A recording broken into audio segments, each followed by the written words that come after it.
and welcome to another video where I talk you through how I shot one of my favourite photographs. This photograph was taken on one of my recent flash workshops at Eaves Hall in Lancashire, where I spent a full day talking through how I used flash throughout a wedding day. This shot is a good example of how it's possible to take a really cool looking image in a room which at first glance may not look very inspiring. As you'll see in the behind the scenes video, which was taken on a camera mounted to my camera, the lights you see in the final image were lights above a snooker table.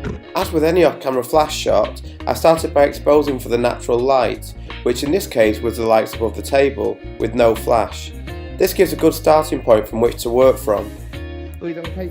Next, I posed the couple and then took a shot with a flash, positioned to the right hand side, which has been expertly held for me by one of my workshop attendees, Nick. The main problem with using a bare flash is that you get a large spread of light, which makes the image look ugly. The light from the flash is hitting not only the couple but also a large part of the wall behind them, so to counteract that, I put a Magmod snoot onto the flash. As you will see now, the snoot makes a huge difference in terms of controlling the light and reducing the spill. Now, the flash is more or less only hitting the couple, which makes for a much better image. Now that I have my exposure correct, to make the shot more interesting, I put my phone right up against the camera lens to act as a mirror and reflect back the lights. I found that this trick works particularly well on a 35mm lens, as I am using here. Oh, might just be a little bit closer please, Nick, if that's alright. Yeah. Does that look, Louise, like it's basically like smacking you in the face, that light? Perfect. Yeah.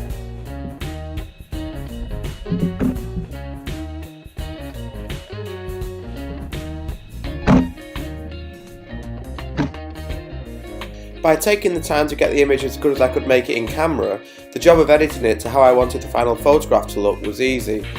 In Lightroom, after slightly straightening up the image, I used a combination of radial and graduated filters to change the exposure of both the lights at the top and bottom of the image and also the couple.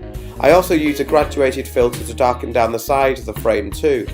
As the human eye will always look at the brightest part of a photograph first, I always aim to make sure that the subject, in this case Louisa, our bride, is the brightest part of the image. All that was left to do in Photoshop was to use the burn tool to further darken down the shadow areas and then remove the distracting clutter using the Content Aware tool. Finally, I just lowered the light slightly so that the image was a little more symmetrical. And here is the final photograph. As you'll see, the final image is very close to the straight out of camera shot. By getting things right in camera, or as close as possible, all I needed to do in post was to spend a few seconds cloning out the distracting elements to clean up the shot.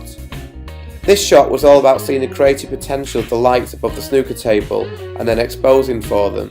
Seeing the shot is probably the hardest thing, and training your eyes to look for things like this takes time, but as you'll hopefully now see, once you do look out for things like this, a whole world of creative opportunities can open up for you. If you would be interested in attending one of my future workshops, please click on the link in the description to add yourself to my mailing list.